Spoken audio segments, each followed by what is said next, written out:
All right, this next contestant could change one thing about the world. He would make it so that everyone was tolerant and understanding of the beliefs and practices and lives of others around him. Cody looks up to his grandparents and role model Harvey Milk, whose speech about human rights is what Cody will be reciting for us tonight.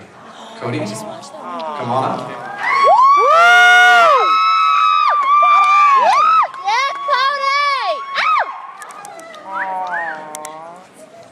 Alright guys, how we doing tonight? Take it off! Alright, well my name's Cody Steele and I know my talent's a little bit unconventional, but for my talent I'm going to be practicing freedom of speech. So, along with freedom of speech, I'm extremely passionate about fighting for human rights. This speech I'm going to be giving was put together by my best friend Cece. He's gay and he's been fighting for equal rights for as long as I've known him, and he is my biggest inspiration in life. It's combined speech by poems written by Cece himself, the writings of Nikki Giovanni, Gina Loring, and speeches that were given by Harvey Milk.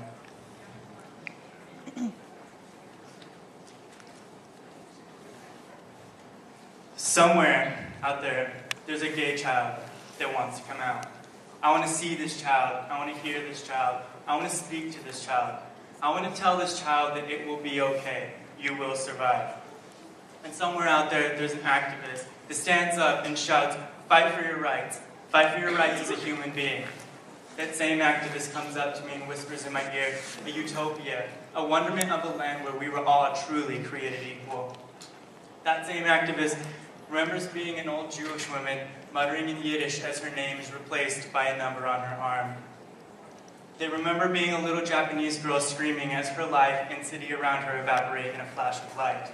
And they also remember being a young man dying in a hospital of a disease that knows that they did not deserve this, but neither does the child in Africa that's dying of the same disease.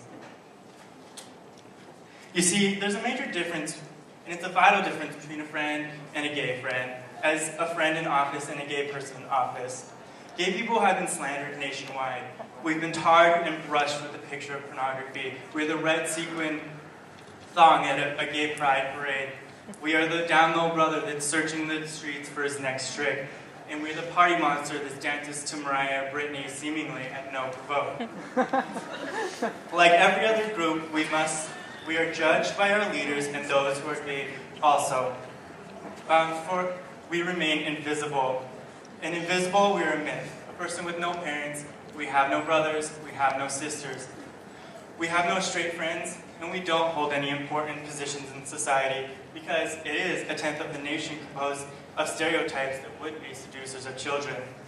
But a gay person can set the tone. They can command respect, not only from a larger community, but those who are young in their own community who need both examples and hope. A community strong enough to stand tall and fearlessly in front of a blue and yellow sign that says, "No, you can't." We are honest enough to know that we do not understand this hostility in the world. We fashion our own ideas and our own solutions.